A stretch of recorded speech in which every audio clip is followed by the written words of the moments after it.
टाकलेली आहे आपण त्यामध्ये. ग्रेव्हीचं आता पाणी सुकलेलं आहे. आता याच्यामध्ये आपण मसाले ॲड करूया. तर टाकूया थोडंसं हे कांदा लसूण मसाला, त्यानंतर मटण मसाला, गरजेनुसार मिरची, थोडीशी हळद. असं मिश्रण सगळं आपण एकजीव करून घेऊया.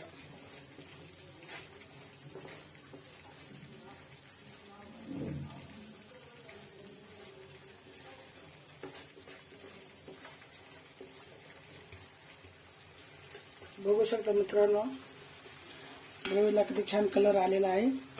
मस्त लाल लाल झालेला आहे. 2 मिनिटं